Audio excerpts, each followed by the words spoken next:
Imagínate.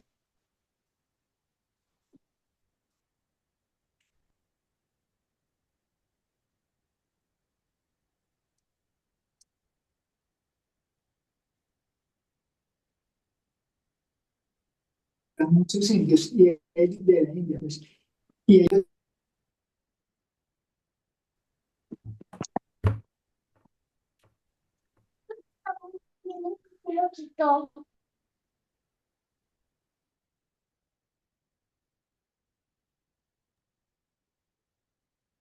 Buenas noches a todos.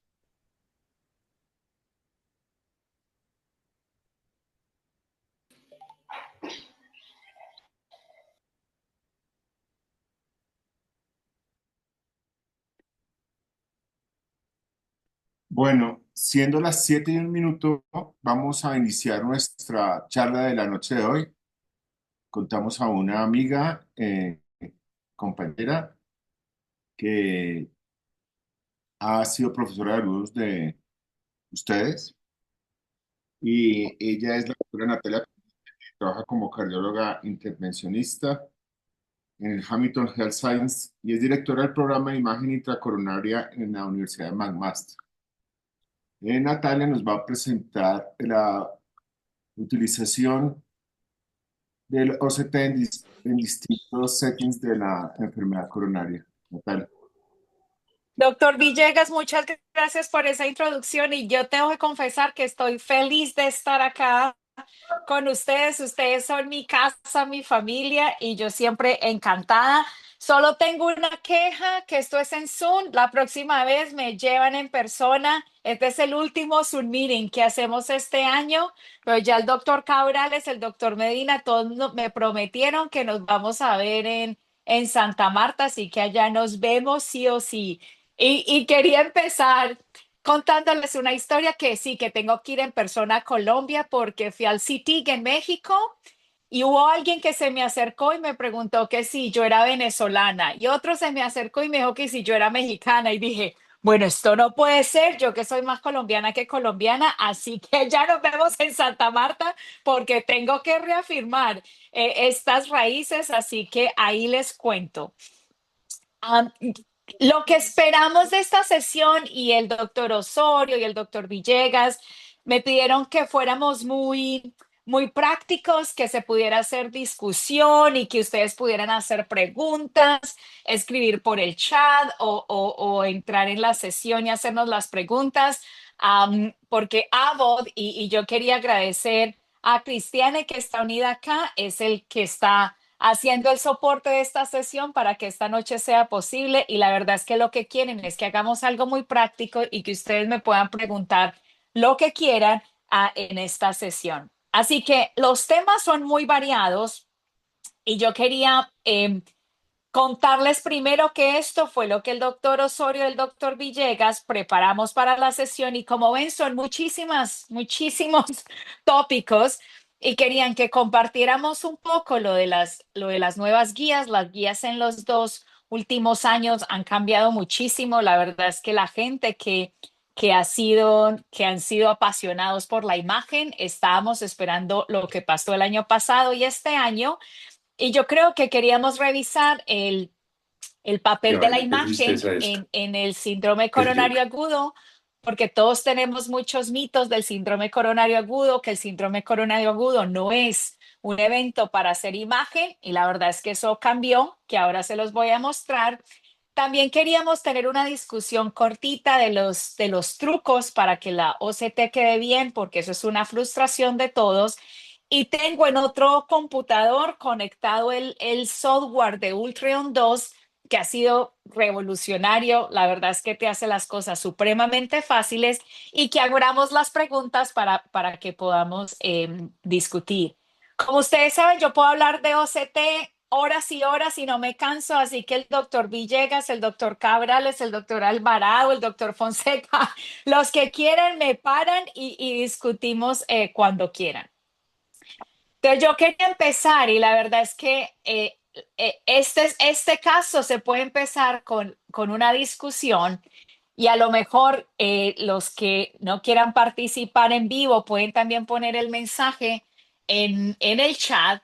Y esto es un caso que ya pasó en mi sala de cateterismo hace un par de años, pero que te enseña a reflexionar que las guías siempre dicen que hagamos imagen en las lesiones complejas y a veces no entiendes los criterios reales de las lesiones complejas. Este es un paciente súper joven, 49 años, que no tenía mayores factores de riesgo, pero que tenía una historia de angina inestable por 2 semanas. Lo ingresaron, tenía un poquito de elevación de la troponina, el eco fue normal, los electros eran normales, parecía un paciente de bajo riesgo en presentación como tal, la elevación de la troponina era muy baja y la función ventricular estaba conservada. Y estas eran las coronarias de este hombre joven. La coronaria derecha no parece que tiene mucha enfermedad. La arteria circunfleja tampoco tenía No, mucha lo mío es solo enfermedad. mi Naruto de casa. Se vio un poquito como de afilamiento del tronco distal y la obtusa marginal y la circunfleja tiene una placa, unas placas menores, un ramo intermedio que es muy largo, también con placas menores, pero parecía que las lesiones más significativas estaban en la descendente anterior. No parecía muy complicado, ¿no? Es una lesión proximal, una lesión distal. Yo creo que todos, como todos somos tan diferentes, si nos preguntamos a todos los que estamos unidos cómo haríamos este intervencionismo, seguro todos responderíamos algo diferente, 2 stents que se solapen, 2 stents que no se solapen. Yo trato la distal y le hago fisiología, la proximal. La verdad es que hay mil formas de hacer esto. El intervencionista que estaba haciendo este caso decidió hacer intervencionismo y en el primer momento pensó que la lesión distal era la que era más severa. Pero doctor Villegas, de pronto empezando la discusión y a ver si alguien, en realidad, hoy, si este paciente llega a la sala de cateterismo en Colombia, en cualquier hospital, este procedimiento se hace con imagen o sin imagen, o cómo está la situación, doctor Villegas. Yo no sé que tú me compartas si te parece que la imagen se necesita en este caso. No, creo que en un alto porcentaje de hospitales acá esta lesión se va a intervenir sin imagen. Se Sí, prepara. yo creo que eso es como, me encanta que lo digas con esa sinceridad porque yo creo que esa es la realidad. En mi sala ese día también se hizo sin imagen, se consideró que esto era bajo riesgo, que no tenía ninguna complejidad y se hizo guiado por angiografía. Entonces el operador usó un balón antes y luego puso un stent. El operador en principio quería poner un stent en la lesión distal, pero abrió el stent y el stent no abrió bien. Obviamente se ve que el segmento distal no abrió. En ese momento se abrió el balón que estaba en el stent. Acá la verdad es que los stents, bueno, el doctor Alvarado que estuvo aquí y el doctor Guerrero se abren a nominal. Hay unos operadores que lo abren a más atmósferas y este operador dijo, bueno, yo lo abrí a nominal y no abrió, a ver si lo abro a 16 o a 18, a ver si abre. Y el stent lo abrió y se perdió el flujo de la descendente anterior, se tapó completamente, 100% elevación del segmento ST, el paciente se puso bastante sintomático y el operador la verdad es que pensaba, pero si esto es una lesión de 5 milímetros, ¿cómo puede estar pasando esto, no? O sea, él dijo, bueno, yo decidí hacerlo sin imagen y como el sentimiento culpable dijo, bueno, entonces tocará hacer imagen porque parece que no hizo un buen trabajo con angiografía. Y yo creo que esa es la realidad, como tú lo decías, esta es la realidad, esto parece una lesión no compleja, muy cortita, que no tiene mucha tortuosidad, que parece que no tiene calcio, así que parece una lesión muy, muy simple. El operador decidió restablecer flujo y dice, bueno, lo hice fatal con angiografía, yo voy a hacer OCT a ver qué fue lo que pasó y ahí y lo vemos. Y la verdad es que cuando se hizo la OCT, era un intervencionismo tan terrible que era difícil pensar que por haber puesto un stent en una lesión que no tenía ningún criterio de complejidad, se había complicado. Entonces, si nos ponemos a ver aquí, y este fue un caso de hace 2 años cuando no estábamos usando el Ultreon, Se ve el estén aquí completamente infraexpandido, pero lo más terrible seguramente fue por reinflar el balón. Hay una disección distal supremamente larga de casi 10 milímetros que tiene hematoma intramural hasta muy, muy distal. Justo después del estén hay una disección distal y gracias a esto se propagó con este hematoma intramural. Proximal, el estén se puso en un segmento que tenía enfermedad fibrolipídica, así que hubo una disección proximal y fue tan terrible que el hematoma intramural se fue hasta 5 milímetros proximal. Entonces, si luego nos ponemos a ver qué era lo que pasaba en el stent, por qué el stent quedó tan terrible, el segmento que estaba infraexpandido era justo este segmento, que en teoría tendría que haber un stent, pero no hay, porque como se abrió el valor otra vez para abrirlo, se fracturó todo el stent en este segmento. Y este segmento muestra una calcificación severa con un nódulo de calcio y el área luminal después de poner el stent era de 2,14, parece peor que si, peor que cuando no tenía un stent. Y aquí se ve claramente proximal como había un nódulo de calcio entrando a la descendente anterior. Y ese segmento de la descendente anterior medio distal, yo no volví a poner stents directos, yo no, porque siempre hay un nódulo de calcio. Aquí hay muchos operadores que están unidos, que tienen muchísima experiencia. También recordarán que las perforaciones de la descendente anterior pasan en ese segmento y es exactamente porque en ese segmento hay mucho calcio. Así que, doctor Villegas, yo no sé usted qué piensa de este intervencionismo, pero el que hizo esto lo hizo fatal. Lo hizo fatal por poner este stent. Um, y habían tantas cosas que este operador no se dio cuenta por angiografía, pero la verdad es que esta es la vida real, ¿no? Nunca sabes, la verdad es que todos podríamos decir, bueno, en la mayoría de los casos esto no va a pasar, pero es que nunca sabes cuándo te va a pasar. Y este caso, lo que es increíble es que poniendo un stent de 12 milímetros se causaron todas las complicaciones más terribles que se pueden causar en un intervencionismo. No sé si el doctor Villegas o el doctor Alvarado o el doctor Cabrales quieren hacer algún comentario antes de que entremos en la charla. La geografía no mostraba, o sea, sin contraste no se veía calcio. No, no, es que los nódulos de calcio nunca se ven por angiografía, ¿no?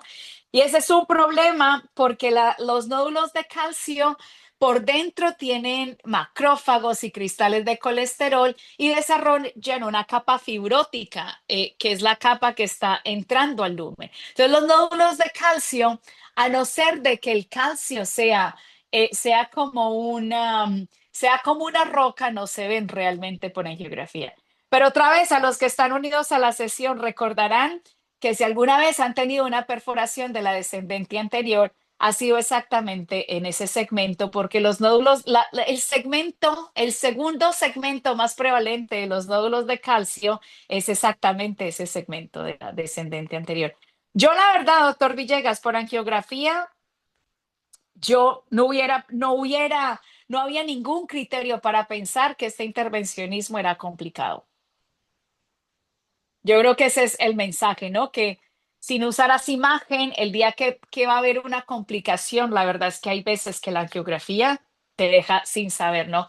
Y con estos casos reflexionas realmente cuando las guías dicen, úselo en un caso complejo, ¿qué te refieres a complejo? Porque si ahora ves este caso que tiene nódulos de calcio, a lo mejor ya dices, bueno, tiene enfermedad multifocal, lo que es la respuesta a enfermedad en difusa, que no es solo una lesión, que es focal.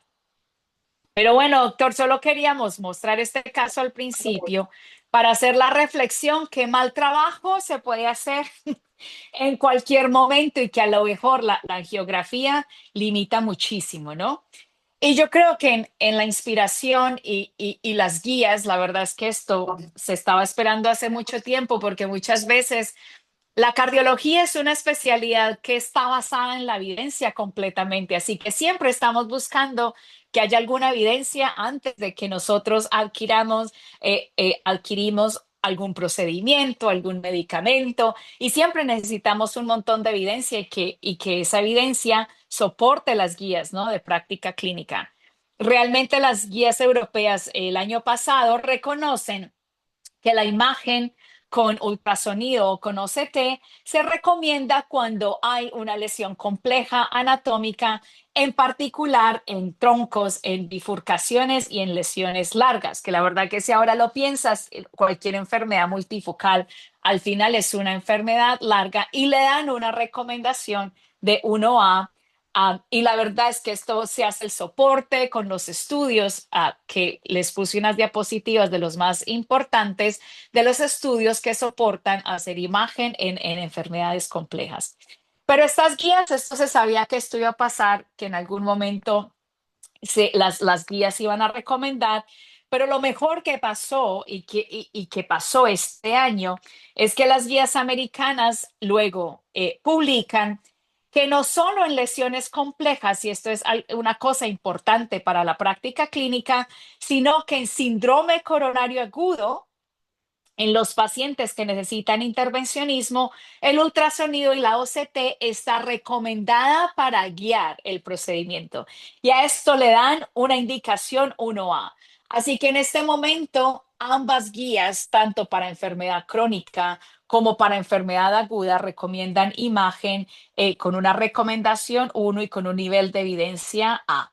Y cuando piensas, ¿y cómo es que en síndrome coronario agudo, si siempre se había dicho, no, síndrome coronario agudo es una cosa que hay que hacerla urgente, hay que hacerla en poquito tiempo y hay que correr, y la mayoría de estos casos se hacen sin imagen? Y Y ahora la aquí trabajando reflexión, mucho, pero bien todo.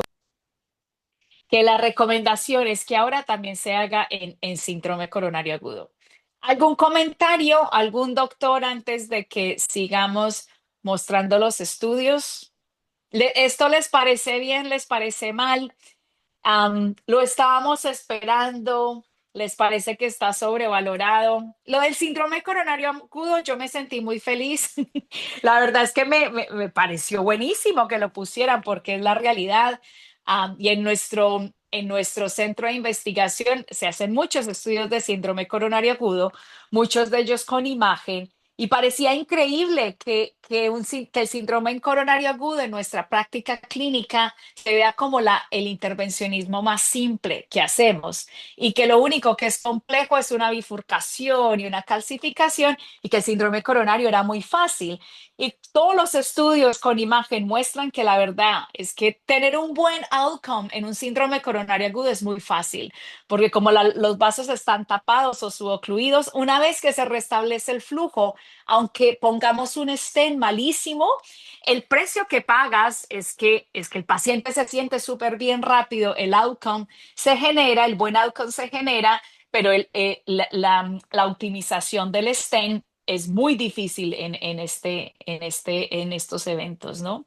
Yo te quiero Y preguntar, la verdad, sí, doctor. el síndrome coronario agudo, cuando tú entras y tienes ocluido el vaso, pues no hay flujo para que tú puedas hacer imagen. Entonces tienes que permitir que haya flujo para que puedas tener imagen, porque si no, no puedes ver absolutamente nada. En ese momento cambias de estrategia, te vas con otra técnica de imagen o te quedas con el OCT, o en qué momento decides que Esa es utilizas. una pregunta muy buena, doctor Villegas. Aquí OCT es casi que la imagen de preferencia cuando hay una lesión ambigua, cuando tú tienes un síndrome coronario y no tienes idea de cuál es la lesión culpable, no es una lesión claramente trombótica, lesiones pacientes jóvenes. Ahora les voy a mostrar casos que la OCT es la imagen de preferencia sí o sí, y sobre todo en esos casos que son minocas, que no ves la lesión culpable, pero que sabes que algo está pasando, es la imagen de preferencia. Los vasos que están ocluidos, se recupera el flujo en nuestro hospital. Si el flujo se recupera perfectamente y después de nitroglicerina tú crees que tienes un flujo adecuado para hacer una técnica de imagen, cualquiera de las dos se usa. Los que prefieren OCT usan OCT y los que prefieren IVUS usan IVUS. Y si el vaso está ocluido y no se restablece el flujo, en esos casos se hace IVUS. Así que yo creo que en el síndrome coronario agudo hay lugar para ambas imágenes. Yo diría que en mi hospital lo de las lesiones ambiguas es increíble lo que aprendes haciendo imagen en lesiones ambiguas. hemos aprendido mucho. Y en los vasos ocluidos se puede hacer cualquiera si se recupera el flujo. En las que no se recupera, definitivamente hay que hacer IVUS.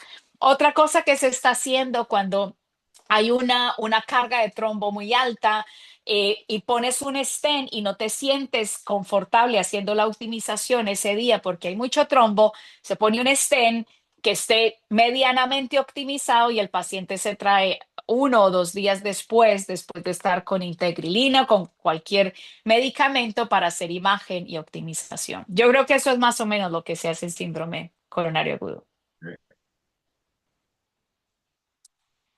Bueno, yo creo que estos estudios los vamos a pasar muy rápido porque ya sabemos que todas estas guías, el soporte real, fueron el Renovate Complex PCI, fueron los estudios que se hicieron en bifurcación, el October, el Octavus también tuvo que ver, por eso se recomienda OCT y IVUS en la misma medida, pero realmente el October mostró que en bifurcaciones a realmente guiar los procedimientos con OCT tenía muy buenos outcomes. ¿Por qué? Porque haciéndolo con imagen, casi que no nos damos cuenta de todas las cosas que causamos en bifurcaciones, de guías abdominales antes de hacer el kissing, de fracturas, no solo de las guías, pero del stent, que muchas veces cuando hacemos en kissing se fractura el segmento proximal de la bifurcación, la deformación de los stents, la deformación longitudinal. La verdad es que hay muchas cosas que pasan en las bifurcaciones porque se hace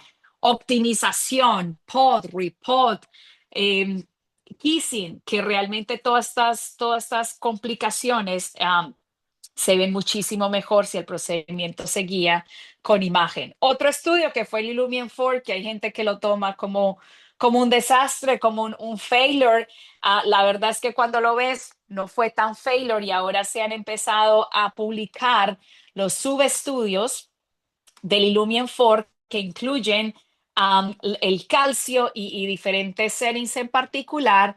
Esto es un gráfico del Illumien 4 que muestra que si tú pones un stent con imagen, ¿no? Y está optimizado, yo creo que no tenemos otro gráfico en la medicina basada en evidencia que sea una línea completamente recta, que si pones un stent bien, ese stent no se trombosa en 24 meses. Es una muestra importante de lo bien que puedes poner un stent si lo guías con imagen, ¿no? Y sabemos que recientemente se publicó en el European Heart Journal el grupo de las lesiones calcificadas y en el Illumien 4 hubieron grupos bastante balanceados con calcio angiográfico moderado severo y se mostró claramente que la OCT mejoró un procedimiento más agresivo para modificación de calcio, que se obtuvo una mejor área un área del stent mínima y que los complicaciones periprocedimiento fueron menores, disminuyendo el target vessel failure, myocardial infarctions periprocedure, stent trombosis en un 89%. Así que en lesiones calcificadas, yo creo que el Lumien 4, sabiendo que no se pudo mostrar el outcome real, y yo creo, ya lo había dicho en algún meeting con ustedes en Colombia, el error fue el grupo de pacientes que se eligió para el Illumien 4 y los criterios de inclusión, pero ahora yo creo que de una forma muy educativa están haciendo estos estudios en lesiones específicas para saber cuál es el beneficio.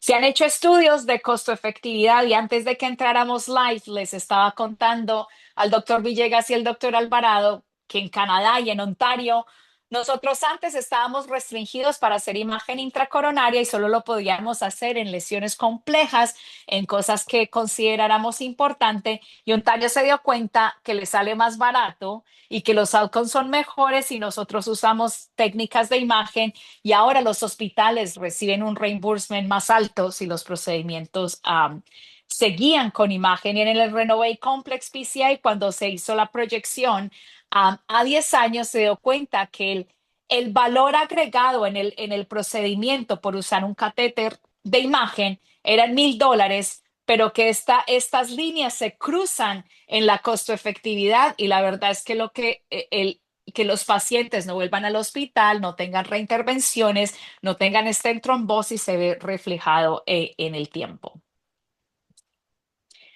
¿Alguna pregunta, doctor Villegas? ¿Algún comentario? ¿Alguna cosa que quieras decir antes de que pasemos? Que lo que quiero es mostrarle los casos, porque tú sabes que eso es lo que más me emociona.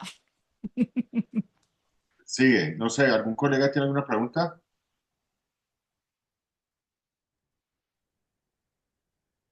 No, vamos a los casos, doctor, que ahí sí se emocionan porque todos esos estudios, eso es bastante aburrido, ¿no? Y yo creo que varios de los casos que les voy a mostrar hoy son de síndrome coronario agudo, que es como el tópico, ¿no? Es lo que tú decías, doctor Villegas. Pero ¿cómo el síndrome coronario agudo? Si en estos eventos es cuando quieres hacer un trabajo eh, óptimo, eficiente, ¿no? Que no tarde mucho y parece que hacer imagen tardas mucho. Pero luego cuando los que desarrollan las guías se pusieron a ver qué pasaba, realmente el síndrome coronario agudo con elevación del ST, hay pacientes que tienen presentaciones atípicas, que no hay una lesión obstructiva en la angiografía, y esto es cerca de un 10% en el síndrome coronario con elevación, que no parece mucho. El problema son los síndromes coronarios sin elevación del ST, que por encima del 30% de los casos no se encuentra una lesión culpable y que es muy difícil interpretarlos por angiografía. No solo eso, sino que tener un síndrome coronario agudo. Así que en el pasado pensábamos que todas las lesiones de los síndromes coronarios agudos eran placas rotas o placas erosionadas, pero luego apareció el Takotsu, aparecieron la disección coronaria espontánea, apareció la vasculitis, apareció trombosis en el vaso que no tenía disrupción, aparecieron un montón de mecanismos, así que estos eran los básicos. En su momento antes se reconocía solo la placa rota. Luego la imagen ayudó a reconocer la erosión de la placa. Luego con imagen nos dimos cuenta que había nódulos eruptivos calcificados que también podían ser la lesión culpable. La verdad es que esta progresión hubiera sido imposible sin imagen intracoronaria. Y luego aparecieron un montón de causas que no hubiéramos podido diagnosticar o aprender a diagnosticar: embolismos, disección coronaria espontánea, vasculitis, síndromes inflamatorios que sin imagen es muy difícil diagnosticar. Pero ahora en un caso les voy a mostrar otro que incluso apenas estoy aprendiendo como en los últimos 6 meses con imagen intracoronaria. Así que yo creo que este concepto que si tú no haces imagen, no te das cuenta realmente cuál es el mecanismo, no diriges al paciente y no das la terapia que es necesaria. Yo creo que es la motivación más grande de hacerlo en síndrome coronario agudo. Y hacemos un intervencionismo realmente bueno cuando hacemos síndromes coronario agudo. La verdad es que los datos muestran que el síndrome coronario agudo es un setting que es muy fácil dejar los stents subóptimos, infraexpandidos, que ponemos los stents en segmentos que están enfermos proximal o distal. Los stents están mal puestos, hay protrusión de placa significativa cuando sobreestimamos el tamaño del stent, y muchas veces se dejan disecciones porque realmente no elegimos un lugar seguro para poner el stent. Ahora estamos haciendo el estudio del COMPLETE-2, que es el paciente de la revascularización multivaso en síndrome coronario agudo. Y en el COMPLETE-2 estamos también incluyendo pacientes con síndrome coronario sin elevación del ST, y cuando esos pacientes vuelven, se hace imagen en los tres vasos y obviamente no sabemos nada en datos claros, pero los stents que se ponen en la lesión culpable realmente no es el stent óptimo, es el stent rápido que ponemos, y que la mayoría de las veces se pone en sitios no adecuados, se infraestima el tamaño. Esto del tamaño del vaso me pasa todos los días. Nomás hoy me pasó con un caso que cuando puse el catéter, el JR, casi que la presión no tenía ni presión porque el vaso estaba muy pequeñito, y no es este caso que tengo en este slide. Me pasó hoy justo esta tarde y dije, bueno, este vaso va a ser súper pequeñito, me va a tocar poner un stent pequeñito. Pero al final, cuando ya enganchó otra vez y guía y nitroglicerina y OCT, al final terminé poniendo un stent que era de 4,5, el SkyPoint que tiene Abbott, y te quedas impresionado que realmente en un síndrome coronario agudo Hay muchos motivos para hacer un intervencionismo pobre. Así que este caso, que ya fue también hace como un año, yo pensé que el vaso era muy pequeñito, pensaba poner un 2,75 y al final, cuando se hizo la imagen y cuando se puso nitroglicerina, el vaso era enorme, ¿no? Así que yo creo que la reflexión es que las guías nos invitan, que en el síndrome coronario agudo realmente no hacemos muy buen trabajo. Y lo que te preocupa del síndrome coronario agudo es que estos pacientes vuelven y vuelven y vuelven, o por la lesión culpable o por otras lesiones. Así que es como una reflexión de que no sabemos realmente qué tan buen trabajo se está haciendo. Y esto es repetición. Y yo ya no, ya quiero es pasar a los casos, doctor Villegas. Yo no sé si usted tenga alguna pregunta, algún comentario, pero yo creo que ya hemos hablado mucho. Sí, yo me lo- No sé si hay alguna pregunta en el chat. No, no, yo no veo ninguna pregunta de momento. Entonces, este es otro caso que es como reflexión y la reflexión es que a veces por angiografía, como decías tú, doctor Villegas, pero ese caso no tenía calcio, pero ese caso no parecía complejo. Este caso pasó hace semanas en mi sala de cateterismo y era un paciente con hipertensión, tuvo un síndrome coronario con elevación del ST y el paciente llega y la descendente anterior es el vaso culpable. eh, el vaso se abre, se recupera el flujo. Al principio el operador tenía como un poquito de cintura en el balón, hizo con un balón no compliante de 2,5 cuando estaba mejorando el flujo, pero le pareció que el balón abría bastante bien, que ya no tenía la cintura como tal, y la verdad es que en este momento el operador pensó que ya tenía flujo, que el vaso distal estaba bastante bien. Se ponen dos stents porque la lesión era muy larga. Se pone el primer stent distal, que era un 2,75 y un stent proximal, y el stent proximal no pasa, es imposible ajustarlo en el overlap, en el momento del solapamiento, y no pasa y no pasa. Entonces, cuando me llaman, dicen, bueno, aquí esto no pasa, no sabemos si es que el stent está infraexpandido. La verdad es que el stent parece que al momento abrió bien, abrió lo que se espera y la expansión fue longitudinalmente, el operador estaba bien, dice, pero ya no pasa nada, no pasa ni un balón, dice, así que ven, hacemos OCT y vemos qué es lo que pasa. Y esta imagen, cuando yo entré a la sala a hacer la OCT, con este ya es el Ultron 2, que ahora se los voy a mostrar el software, que es increíble, la imagen es muy bonita. Y como ven, el stent está aquí y el stent no se abrió en absolutamente nada en un segmento. Esto ni siquiera se ve por angiografía, pero el stent está completamente cerrado allí en ese punto, ¿no?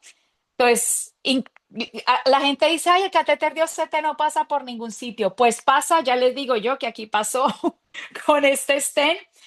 Y cuando vamos a empezar a ver las imágenes, se dan cuenta que este vaso está severamente calcificado, tiene 360 grados de calcificación concéntrica, superficial, bastante grueso. Ese es el segmento proximal, este es el segmento donde se pone el stent.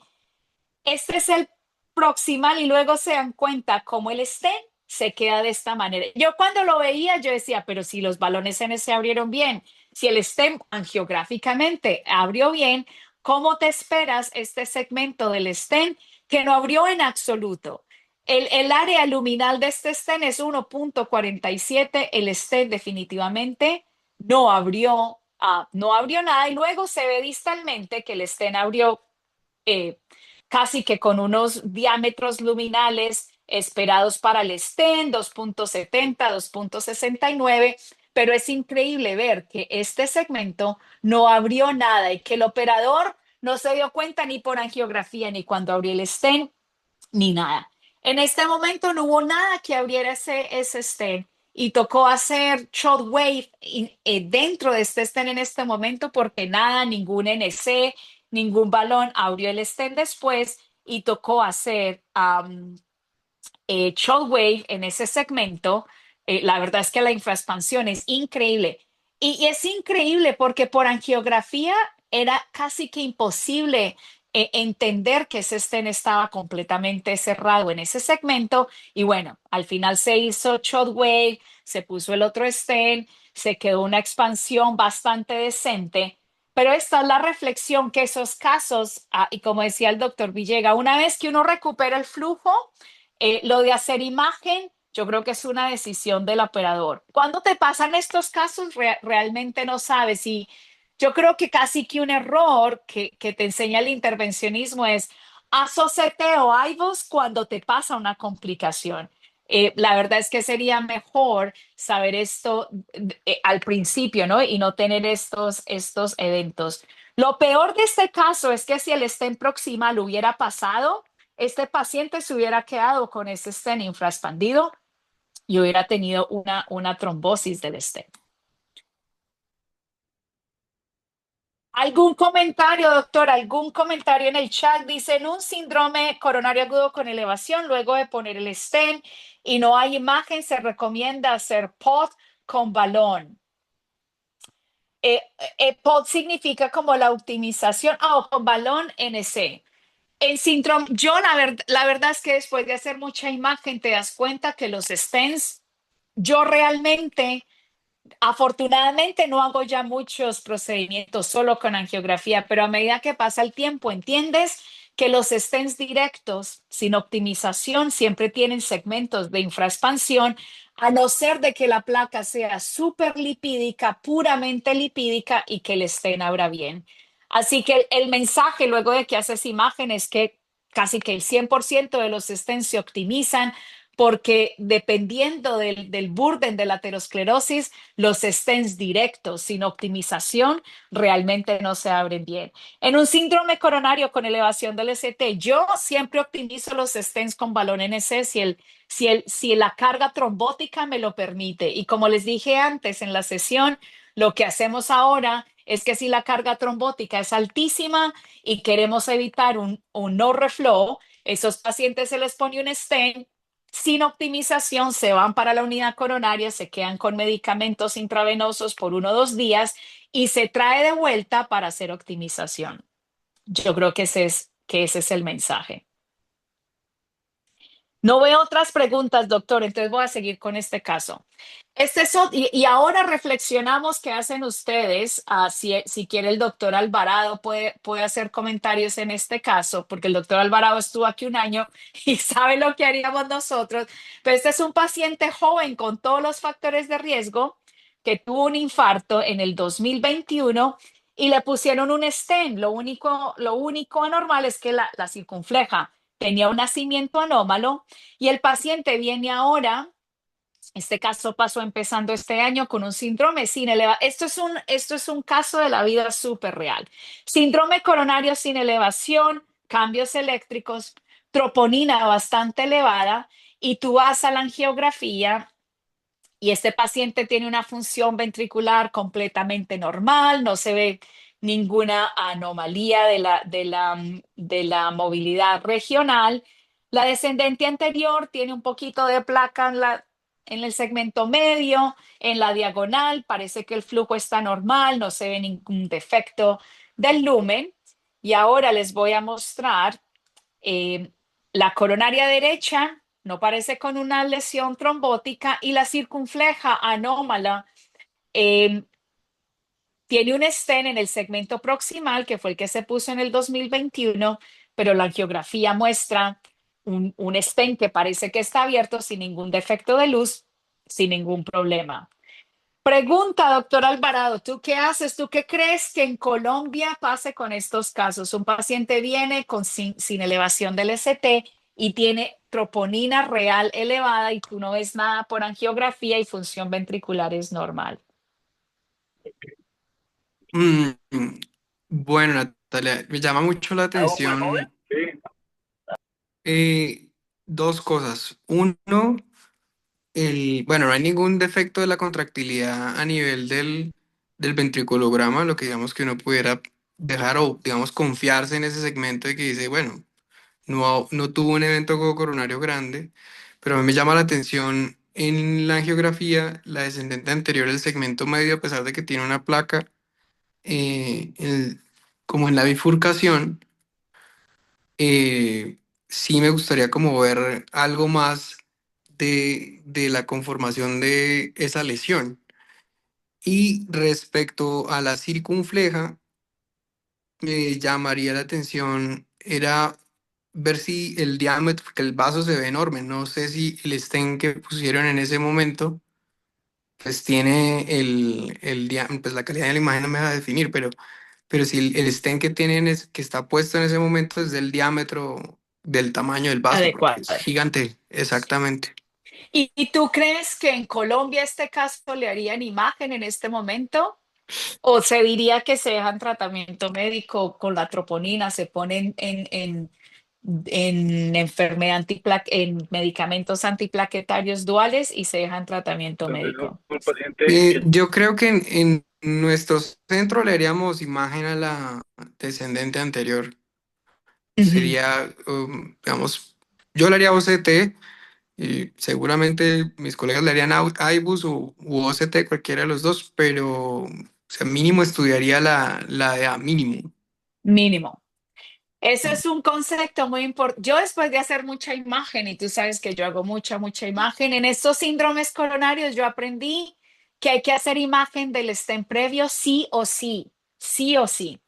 Porque como tú dices, el chance de que haya algo en el stent es muy grande. Si encuentras la lesión culpable en el stent, no haces imágenes de los otros. Y si no encuentras nada aquí, como tú dices, la descendente anterior puede ser una erosión, puede ser cualquier cosa, ¿no?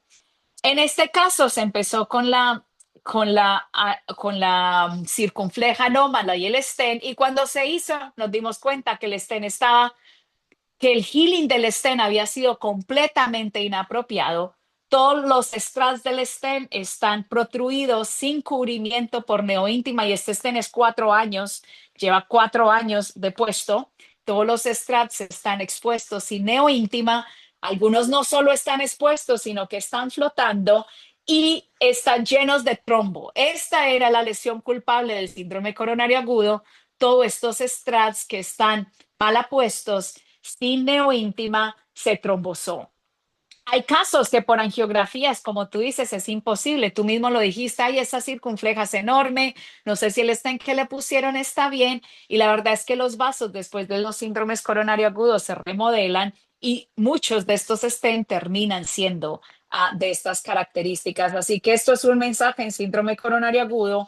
Si el paciente tiene un stent de antes y la troponina es signi, no digo que la troponina sea 60, pero si la troponina es 8000, yo creo que es una responsabilidad, ¿no? En la práctica clínica hacer imagen a esos stents, porque en este caso, si tú no postdilatas este stent y lo metes dentro de la pared del vaso, seguramente esto puede ser un source de trombosis en el futuro otra vez.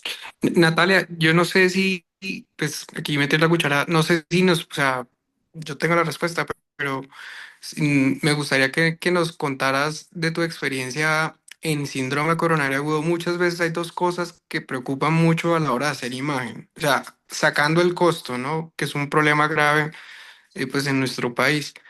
Pero muchas cosas son como el uso de medio de contraste que dicen, bueno, voy a empezar a usar más medio de contraste. El paciente está en un síndrome coronario agudo. Por lo general, estos pacientes vienen con mucha enfermedad renal. Y la optimización del medio de contraste, como si nos puedes dar unos tips de pues, cómo se hace Sí, allá. eso, Y, sí, yo ahora tengo un slide que es de eso. bueno, perfecto. Y cómo hacerlo eficiente, que eso es lo otro que le preocupa a la gente. Me va a tomar mucho tiempo y el caso que era de unos 40 minutos, ahora me va a tomar 1 hora y media. Creo que es como una cosa que le tenemos que perder el miedo todos. Ok, perfecto. Sí, ahora hay un slide de eso.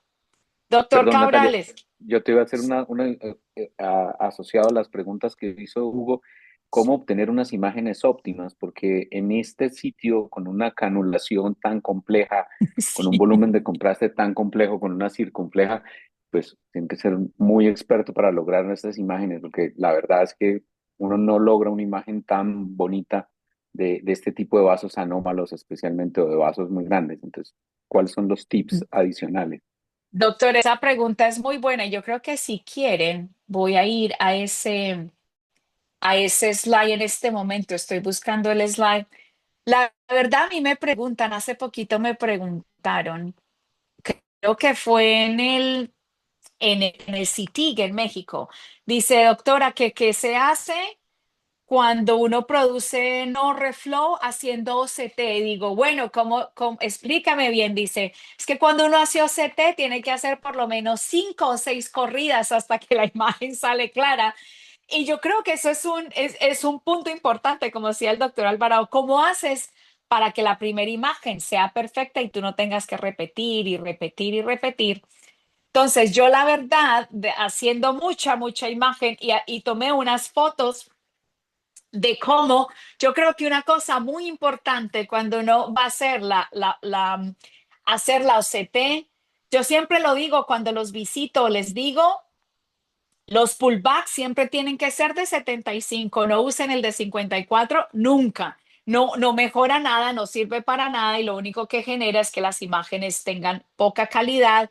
Esto es un punto importante, 75 siempre, así que mañana cuando vayan al hospital cámbienlo por default al 75 porque Abbott todavía sigue incluyendo hasta el 54 que la verdad es que nadie lo usa nunca porque este pullback se demora mucho tiempo y la imagen queda súper contaminada.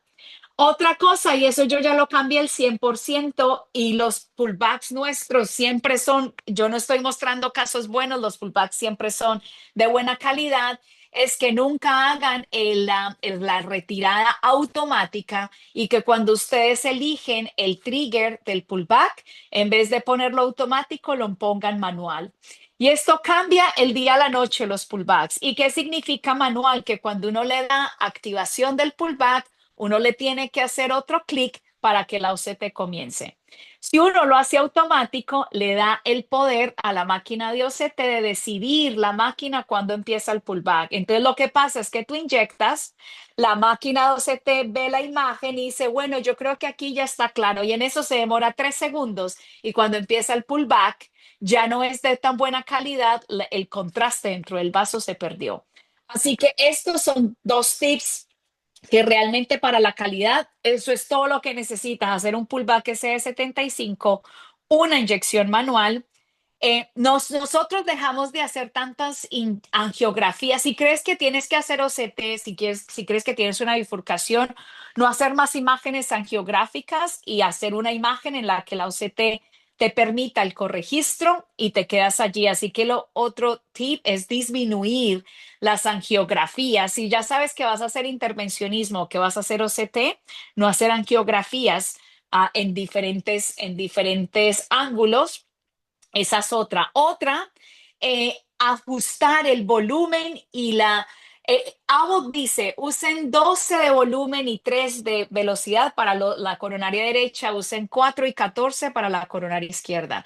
Pero luego la verdad es que el intervencionista es el único que sabe lo que el vaso necesita. Yo hoy en día, si estoy con inyección automática, ajusto la presión y el volumen a lo que yo crea que el vaso necesita. Si tienes un vaso de muy grande, hoy me tocó hacer un tronco que puse un stent de 5 dentro de la descendente anterior. El tronco era así de grande y el tronco lo optimicé con un balón de 6, pero a 24 atmósferas. El tronco era enorme y la circunfleja en el kissing metí un 4. Esa es solo para que se entienda la dimensión de lo que era el tronco tan grande. Entonces yo en ese caso decidí que iba a ser una velocidad de 4, un contraste de 20 y que la presión la iba a mantener en 450. Entonces yo creo que tú tienes que, tienes que entender la hemodinámica del vaso. Doctor Cabrales, usted hace muchísima enfermedad valvular. Es imposible llenar el vaso en una estenosis aórtica o en un paciente que tenga regurgitación aórtica, incluso leve o moderada, la hemodinámica de las coronarias cambia y no puedes mantener el contraste en las coronarias. En esos pacientes yo siempre mantengo la presión en 450. Síndrome coronario agudo, 450. Si hay trombo, lesiones severas o largas, 450. Pero Abbott recomienda que la presión sea de 300 porque es muchísimo contraste. Entonces yo creo que ese es otro truco, que tú ajustes el volumen a lo que tú crees que el vaso necesita. Otra que es muy importante, si no tienen inyector automático, aquí en la pandemia se acabó el ASIS, no habían conexiones, todo el mundo dijo, va a tocar dejar de hacer OCT, no hay conexión automática. Y yo dije, bueno, yo no me voy a pasar la pandemia sin OCT. Así que yo conectaba una llave de 3 vías al copilot o justo en el catéter guía y ahí ponía mi jeringa de 10 o de 20 centímetros con contraste. En esos manuales es mejor poner contraste puro y lo llena súper fácil. Yo te digo que conectada la llave de 3 vías, justo, no puedes hacer esa inyección con manifold o no puedes hacer la inyección lejísimos del catéter guía. Yo ponía una llave de 3 vías extra justo allí donde empieza el catéter guía cuando está el copilot. Y allí metía mi jeringa, hacía mi pullback manual, inyectaba el contraste, hacía y los pullback eran claros. Yo creo que esas son las cosas y la verdad, yo hoy en día hago ambos, hago automático o manual. Si lo quieren hacer con solución salina, todos los mitos y las cosas que dice la gente, que creas fibrilaciones ventriculares, que necesitas una jeringa de 50, todo eso, la verdad es que casi que son mentiras. Si lo vas a hacer con salino, sí necesitas más volumen. Yo cuando hago con contraste, a veces con la jeringa de 10, hago los pullbacks y los hago manual. Eh, si los quiero hacer con salino, si cojo la jeringa de 20, la lleno de solución salina, lo pongo ahí justo en la llave de 3 vías, justo al lado del catéter y lo haces con solución salina. Una cosa que es súper importante, los softwares que han cambiado, y ahora sí tengo unos minutitos, les muestro el Ultreon 2. El Ultreon 2 te hace el corregistro de la angiografía con la guía, ya no necesitas la angiografía. Así que si tú quieres hacer tu procedimiento con cero contraste, tú pones la angiografía de antes, metes la guía, inyectas con salino y la OCT te hace el corregistro con la guía, lo que significa que puedes usar esa imagen para poner el stent una vez que decidas los puntos. Doctor Cabral, ¿les quiere algún otro tip? Si quiere más, le escribo un libro, le hago un podcast. No, muchísimas gracias. Todas estuvieron muy claras. Muchas gracias. Quería ahora para Diana, y además que ya no queda mucho tiempo, yo les dije, si me dejan hablar de esto, yo puedo hablar sin parar. Pero antes quería mostrarles acá lo del Ultreon, porque la verdad este software, ¿cuánta gente tiene Ultreon allí? Ya llegó el Ultreon el 2 a Colombia, hay algún hospital, creo que el doctor Alvarado lo tiene, ¿no? Sí, nosotros lo tenemos. La R. El Y este es doctor el Alvarado. En la Chayo la tienen. Este software es, yo la verdad, los que están unidos acá, si mañana le pueden pedir al administrador del hospital que les compre este software es revolucionario. Entonces, doctor Cabral, lo que yo te decía, la angiografía se incorpora en una calidad superior a lo que era el otro software. Como ven, la calidad está supremamente clara. Y si tú no tuvieras la angiografía, tú puedes meter una guía y estos marcadores se corregistran solo con la guía. Así que si tú quieres hacer solo salino, cero contraste, lo hace la OCT también perfecto. Y luego el software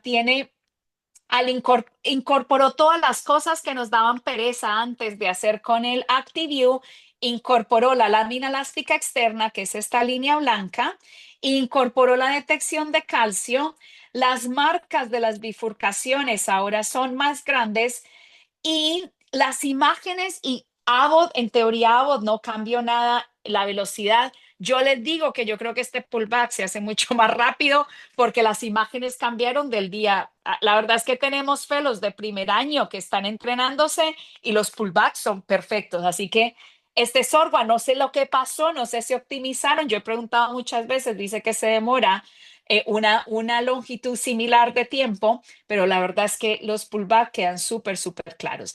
Y otra cosa que es muy buena de este software es que te pone solo lo que importa. Si ustedes todavía tienen el software anterior, ese software ponía un montón de números que no nos interesaban y nos confundían. Este software pone solo lo importante. Si tú vas a hacer un intervencionismo acá, Cuando no ves la línea blanca es porque hay aterosclerosis y si la aterosclerosis no tiene líneas naranjas es porque no es calcio. Y luego cuando eliges la zona, si te das cuenta, este segmento tiene una zona gris que es más gruesa. Si hay una zona más gruesa es porque tienes engrosamiento de la íntima o porque la lámina elástica externa no se detecta tan bien como en este segmento que la línea blanca está casi cerca del lumen. Así que si tú vas aquí, te das cuenta que en este segmento el vaso es perfecto. Así que esto te ayuda a tomar decisiones súper rápidas. Así que lo que decía el doctor Alvarado, ¿cómo ser eficiente? Yo no soy, yo la verdad, por angiografía soy lentísima. Yo tengo que pensar la longitud. Yo con OCT soy rapidísima porque si haces esto, tú pones tu segmento donde te parece que es sano y lo único que tienes que hacer es elegir un stent en la mitad, porque la E es de la lámina elástica externa, la L es del lumen. Si pones un stent 3, estás bien. Eliges un stent que esté en la mitad y cuando eliges tu zona proximal, en el segmento proximal, tendrías que irte muy proximal para que te detecte la lámina elástica externa. Digamos que a ti este lumen aquí te parece bien, aunque no se detecte la lámina elástica externa y que el lumen es de 11.29 y tú dices, no, yo no quiero irme más largo, yo voy a poner un 38. En este segmento ves el lumen y te vas para arriba con tu balón de optimización. Y la longitud sigue siendo aquí, así que este software te vuelve muy eficiente porque te muestra solo lo que te importa realmente. Así que esto me gusta de este software. Les iba a mostrar otra cosa. Doctores, ustedes me paran cuando quieran porque saben que puedo hablar sin parar. Otra cosa muy bonita de este software es las bifurcaciones. El Ultreon 1 quitó la bifurcación, que fue un drama total para todos los operadores. Nos quejamos de ese software, no nos gustaba. Y el Ultreon 2 volvió a la bifurcación. Esto es una bifurcación de dos stents de esta circunfleja con esta obtusa. Y el Ultreon 2 volvió a traer la bifurcación en una forma eh, magnífica, ¿no? Se ven las carinas supremamente bien, se ven las guías, puedes analizar cómo te quedó la bifurcación. En este caso, si lo ven solo rápido, después del kissing se obtuvo una expansión circular en la rama lateral sin ningún extract del stem. La verdad es que casi que no hay neocarina. La optimización se hizo perfecta. Así que este software, cuando trajo otra vez la bifurcación, fue como el día y la noche para nosotros. Y otra cosa del software que es bastante buena, y yo los puse en unos casos aquí para ustedes, es que lo del calcio es otra cosa revolucionaria. Cuando tú haces lo del Ultreon, y hay calcio, te dice exactamente los segmentos que tienen el calcio más severo y lo delimita supremamente bien. Así que aquí, este caso, esta OCT es después de rotablation, que era completamente clasificada, pero se ve cómo te denota todos los segmentos con calcio en naranja.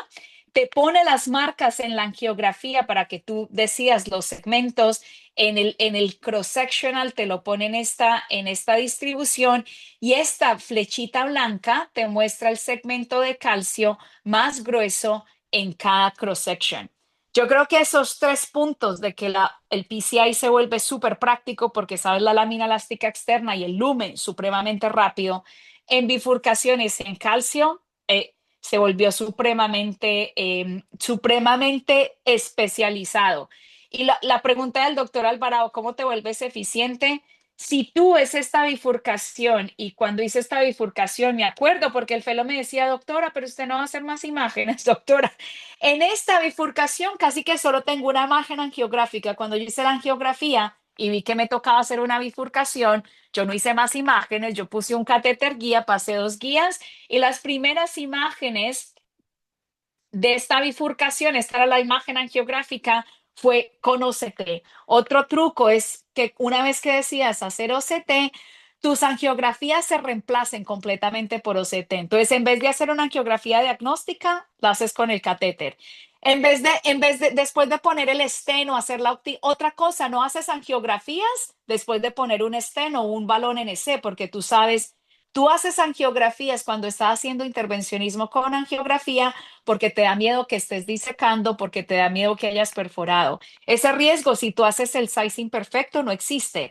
Así que cuando yo hago intervencionismo, pongo el stent, no hago angiografía, hago la optimización, no hago angiografía y al final meto el catéter de OCT y la angiografía del final es con el catéter de OCT.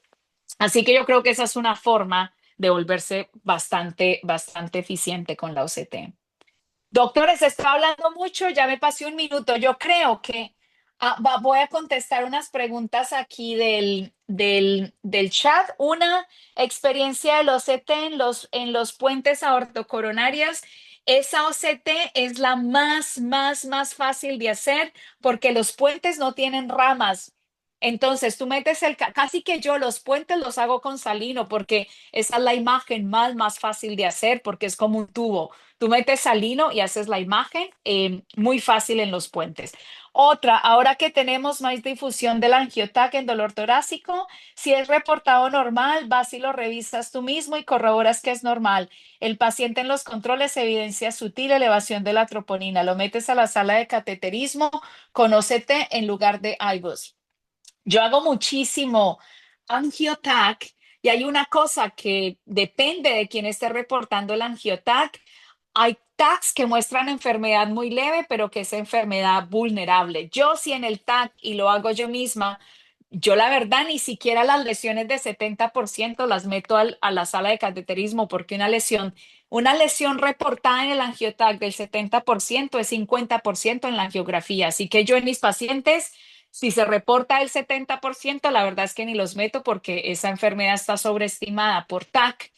Si es muy leve, nunca les hago angiografía porque dude que el angiotac está mal, porque la verdad es que si el angiotac lo reporta como leve y no hay mucha calcificación, casi que no hay chance. Pero hay una cosa muy importante en el angiotac. Si en el angiotac describe una lesión no severa, pero es no calcificada y tiene signos de vulnerabilidad, si ese paciente vuelve a los 6 meses y está teniendo dolor torácico, yo le hago un cateterismo porque las lesiones vulnerables progresan muy rápido. Este año he tenido un paciente como de 42 años que su papá había tenido un infarto, un TAC cardíaco del año pasado de octubre, mostró una lesión de la descendente anterior no severa, él volvió. Ahora parece que me duele el pecho. Cuando corro, lo metimos a la sala y estaba supremamente severa la progresión de las placas vulnerables y es mucho más rápida. Yo, OCT o IBUS en lesiones no severas, si lo que quiero analizar es vulnerabilidad o eventos mínimos, erosiones de placa o placas, hemorragias en las placas, prefiero la OCT con respecto al IBUS. Doctores, más preguntas. Yo para los colombianos tengo tiempo extra, así que si quieren, hasta que nos vayamos a la cama, doctor Cabrales, doctor Villegas, si quieren comentar algo más, si quieren que les muestre algo más, ¿Qué límite yo tiene estoy disponible. No, tu práctica diaria? Vasos grandes, de diámetro grande. Porque dijiste hace un momento que habías entrado a un tronco que medía casi 6 metros de diámetro. Hoy, No, hoy. ok. ¿Para ti eso es un límite para no utilizar la imagen? Por se Esa es alcanza. pregunta perfecta. El, el, la vista de la OCT se puede incrementar hasta 10 milímetros. 10 milímetros es lo máximo que tuvieras con OCT. El problema es si tú puedes opacificar esa lesión con contraste. Entonces, yo hice ese tronco hoy que puse un stent de 5 milímetros de diámetro con OCT porque la lesión era muy cortita. La lesión era unos 15, 20 milímetros del tronco a la descendente anterior. Entonces, lo que yo hago, si el vaso es muy grande y yo quiero hacer OCT, Si tengo que hacer 60 milímetros de imagen, es imposible que que el contraste permanezca en el vaso por tanto tiempo. Pero si la lesión es cortita, si vas a hacer una imagen de 25 o 30 milímetros, aunque el vaso sea muy grande, se queda bien. Así que aquí hacemos aneurismas coronarios, incluso en 8 o 9 milímetros con OCT, si son cortitos. Si el vaso es muy grande y encima tú quieres hacer una imagen muy larga, la OCT no es la imagen para eso. El tronco de hoy, el stent era creo que unos 23, 28 milímetros, así que unos 25, 30 milímetros, aunque el vaso sea muy grande, se hace bastante bien. ¿Alguna otra pregunta? Pregúnteme en todas las dudas y si no, les toca esperar hasta que vaya a Santa Marta, que el doctor Cabrales me acabo de prometer que me lleva a Santa Marta. Aquí de una pregunta, dice, ¿qué signos de vulnerabilidad deberían ser considerados? Segundo, en la OCT de placas vulnerables, ¿se tiene algún parámetro de alto riesgo que amerite la intervenir? Intervencionismo PCI o drug coring balloon, optimización, manejo farmacológico, ¿cuál es la estrategia? Tengo otros slides de eso, pero en este momento, si lo encuentro, lo muestro. En el TAC cardíaco hay hay cuatro marcadores de vulnerabilidad y los más importantes son remodelamiento positivo, que la placa sea de baja atenuación, que tenga calcificación, sporic calcification o que tenga el napkin ring. El napkin ring es casi como que tenga un core necrótico. Las últimas publicaciones muestran que si yo veo un signo de estos por CT, el riesgo de que esa placa sea vulnerable es del 35%. Pero si tú ves dos signos de esto por cardiac CT, el riesgo de que esa placa sea vulnerable es como un 85%. Así que entre más factores juntos, yo cuando leo cardiac CTs, describo esta placa es vulnerable y tiene estos criterios para que el intervencionismo entienda si realmente el chance de que haya una placa realmente vulnerable es alto o no.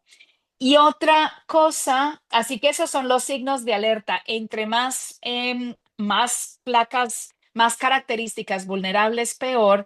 Pero estaba buscando que yo ahora en el PCR me tocó dar una charla justo de TAC cardíaco. La estoy buscando acá súper rápida. Súper rápida porque sí la tengo, porque la presenté ahora en el PCR. Se va a demorar un segundito en cargarse. Y la otra pregunta es, lo del PCI con esteno, drug coring balloon, yo creo que no hay evidencia que realmente esas lesiones se tengan que hacer con drug coring balloon en este momento. Hay gente que les está haciendo solo carrying balloon y drug coring balloon. Yo en este momento lo del drag coring balloon en vasos nativos, yo creo que si el intervencionismo con un stent no es complicado, a mí me cuesta mucho que una descendente anterior proximal que tenga una lesión del 50% es vulnerable y el área luminal es de 3 y tú quieras poner un stent y tú puedes poner un stent de 4.2 en la descendente anterior proximal, elijas hacerlo con un drag coring balloon, me cuesta muchísimo. Yo creo que en un vaso nativo donde el stent no tenga un precio muy alto, yo creo que no hay lugar de hacerlo con drag coring balloon en este momento. Así que aquí los drag coring balloon se usan para bifurcaciones en ramas laterales, fallos del stent, vasos pequeños, distales, pero no se usan. Nosotros no lo estamos usando en vasos nativos donde el calibre sea apropiado para poner un stent. Placas vulnerables, ok. Y la verdad es que la mayoría, oiga, la de Citi no se está cargando. Voy a buscar otra en un segundo. La otra es la mayoría de las placas vulnerables por TAC o por OCT se pueden manejar con tratamiento médico. La verdad es que no hay indicaciones. Yo estoy en contra de la gente que está poniendo stents en todas las placas vulnerables. No me parece la real estrategia en esas lesiones. Todavía no hay evidencia que poniendo un stent en una lesión del 30% que sea vulnerable, sea eficiente. Luego, otra pregunta. En intervención con balón medicado, ¿cuál es su enfoque para la evaluación del grado de disección posintervención? Entonces, esto es otro concepto. Si tú decides, y eso está, esto ya casi que está, si tú decides hacer un Drug-Coring Balloon, en un intervencionismo, la imagen post Drug-Coring Balloon no está recomendada. ¿Por qué? Porque los intervencionistas vamos a sobrereaccionar a cualquier disección, a cualquier cosa pequeñita y vas a terminar poniendo un stent. Así que en los últimos congresos que han habido, no hay ningún criterio de imagen intravascular en después del uso del Drug-Coring Balloon. Así que casi que la recomendación es que si tú ves una lesión que tú quieres hacer un Drug-Coring Balloon, tú pones el Drug-Coring Balloon y no haces imagen intracoronaria después. Ahora estamos planeando un estudio para definir los criterios porque no hay criterios. Y la verdad, yo cuando voy a los congresos europeos o a todo esto, que la gente hace mucho Drug-Coring Balloon y muestran con imagen lo que dejan después de un Drug-Coring Balloon, que son disecciones que van hasta la media, con unos flaps que son muy largos, yo creo que la comunidad todavía no estamos preparados para hacerlo solo, para hacerlo así. Así que en este momento, imagen, si tú decides que la estrategia es un Drug-Coring Balloon, casi que te dicen, entonces no hagas imagen. Esto se los voy a mostrar corriendo porque encontré la presentación. Los criterios del TAC coronario de vulnerabilidad son estos. Son el remodelamiento positivo, las placas que son muy claritas, el calcio muy pequeñito y el Napkin ring, que es como un score, como un necrotic core. Dependiendo del que esté leyendo los CITs en tu centro, la gente es más vulnerable a describir. Yo diría que los radiólogos que son muy buenos los describen perfectamente y los cardiólogos que leemos Cardiac CT estamos muy familiarizados, así que se describen. Y este es el paper que les dije que si solo hay un factor de riesgo es casi el 30%. Si hay dos, el diagnóstico si tienes dos factores de riesgo por CT, esa placa es lipídica en más del 90%. La correlación con imagen intracoronaria es muy, muy, muy buena. Doctor Cabrales, usted me tiene que parar porque yo acá me puedo quedar hablando toda la noche. Pero si quieren sacar la copa de vino y cenar conmigo, están bienvenidos también. Yo no veo en el chat ninguna otra pregunta. Si tú quieres otra pregunta, con mucho gusto. No, le damos el espacio si alguien tiene alguna pregunta de los Sí, si alguien participantes. quiere entrar live, el doctor Fonseca no hizo ninguna pregunta. Yo, la verdad, eso no me lo puedo creer. Si el doctor Fonseca siempre está preguntando algo. Natalia, ¿tú le encontraste algún rol a tener imágenes en aneurismosis coronaria?